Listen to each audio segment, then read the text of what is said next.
ह्या लेवलला आपली बाईंग लेवल आहे 65च्या आसपास. तर आपण 66च्या आसपास बाय केलेलं आहे.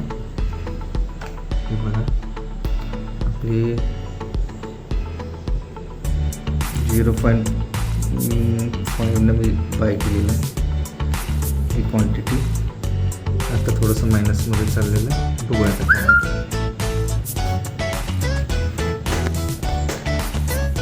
मायनस चाललेलं आहे.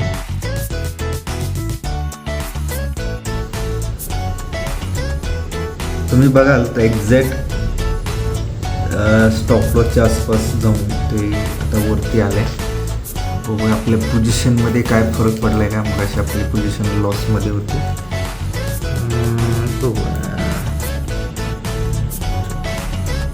थोडंसं किरकोळ प्रॉफिट चाललं आहे. म्हणजे आता आपण ॲट कॉस्ट आलेला आहे. आता आपण बाईंग पोझिशन आहे 0.55 लॉट्सनी 67च्या लेवलला बाईंग झालेले. थोडंसं वरती बाईंग झाले. बाईंग हे थोडंसं वरती झालं आहे. बघूया आता काय होतं ते आपला रिझल्ट. गोल्ड इथं वरती गेला आहे. जे आजचा जो हाय होता 70 त्या आसपास गेलेला 160 वगैरे मला प्रॉफिट दाखवत होता. ठीक आहे. आता ह्याच्यामध्ये तुम्ही बघाल तर हा 70 जोपर्यंत क्रॉस करत नाही तोपर्यंत आपलं जे टार्गेट आहे ते टार्गेट जायला थोडासा वेळ लागणार आहे. ते टार्गेट आपण जे बघतोय ते टार्गेट आहे आपलं 73चं आहे. पण हे कसं की हा लाईफ टाईम आहे. बघूया आपण तरी पण बघूया की काय होतंय. पण हा प्रॉफिटसुद्धा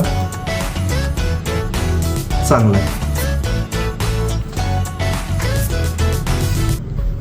आपण हे टार्गेट इथं झालेलं आहे 73.